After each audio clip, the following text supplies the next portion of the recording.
Welcome to Next Now News' special report on the impact of Trump's executive orders to cut federal funding for universities. Hello, I'm Katherine Thompson, and this is Next Now News, where we bring you information on education, policy, and global impact. Today we bring you an in-depth look at two major developments reshaping the landscape of U.S. higher education as of March 2025, sweeping changes to federal university funding, and a wave of new immigration restrictions that are sending shockwaves through academic institutions nationwide. In recent weeks, the federal government has moved to dramatically reduce funding for universities it deems non-compliant with new federal policies, particularly those with active diversity, equity, and inclusion, or DEI, initiatives. According to internal reports obtained by Next Now News, institutions such as Harvard, Columbia, and MIT are now under federal investigation for their financial aid and hiring practices. The consequences could be severe, with the potential loss of hundreds of millions of dollars in government grants. The impact of these funding cuts could be far-reaching, affecting not only the universities themselves, but also the students and communities they serve. Many fear that these changes could hinder access to higher education for underrepresented groups and stifle academic freedom. This pressure has already begun to impact graduate-level research programs across the country. UMass Chan Medical School, for example, has rescinded admissions offers to its biomedical sciences PhD program, citing uncertainty around National Institutes of Health funding and a new federal cap on indirect costs. Similar concerns are being voiced at Harvard, Iowa State, and MIT, with many universities being forced to scale back research initiatives and reallocate resources. Beyond elite research universities, the funding shift is also raising alarms for millions of undergraduate students.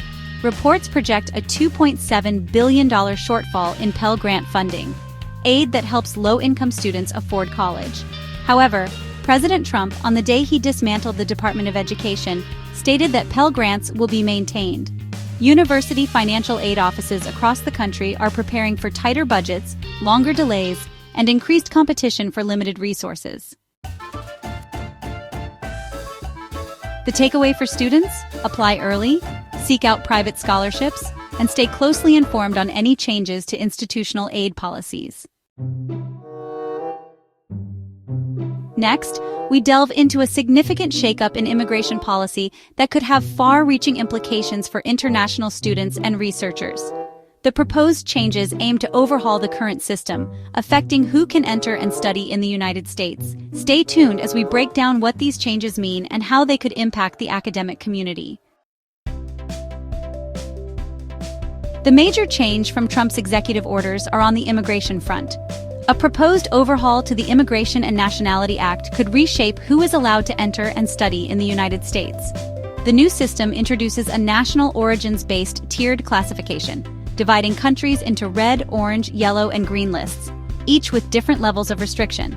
Red-listed countries, including Afghanistan, Iran, Syria, Venezuela, North Korea, and others, would face a complete ban on entry, even for students and academic researchers.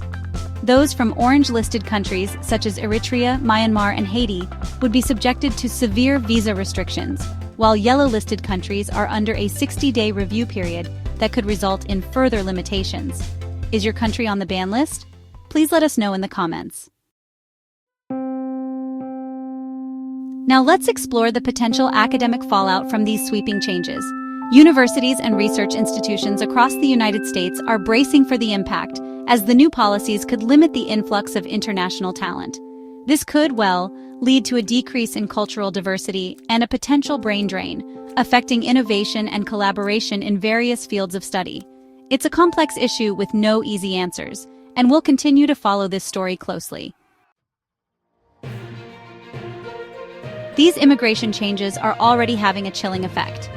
Brown University recently issued a warning to international staff and students following the deportation of Dr. Rachad Alaway, a Lebanese-born medical professor on an H-1B visa. Despite a federal judge ordering her deportation to be stayed, she was removed from the United States.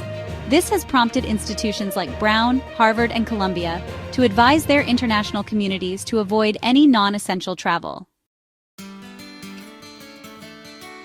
Next Now News has also confirmed reports that Columbia students have had visas revoked and that a Columbia graduate with a green card was detained. Legal scholars from Yale Law School have issued a public advisory, warning students from affected countries to either return to the United States immediately or not leave at all. According to social tracking data, anxiety levels among international students have spiked by over 12,000% since the start of the year. Many report feeling unwelcome or fearful, and a growing number are now considering other destinations for their education, including Australia, which has positioned itself as a more stable and welcoming alternative. Experts warn this shift could cause long-term damage to the United States' global reputation as a leader in higher education and innovation. As we've seen in our reporting today, U.S. higher education is at a crossroads.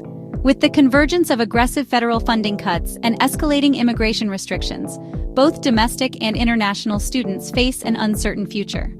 Institutions are being forced to rethink their research priorities, restructure financial aid, and redefine what it means to be a global university. The question now is not just how schools will adapt, but whether the U.S. can maintain its standing as the world's leading destination for higher learning. I'm Katherine Thompson. You're watching Next Now News, where we bring the future into focus. Stay informed and stay with us. Like, share, and subscribe, and let us know your thoughts in the comments.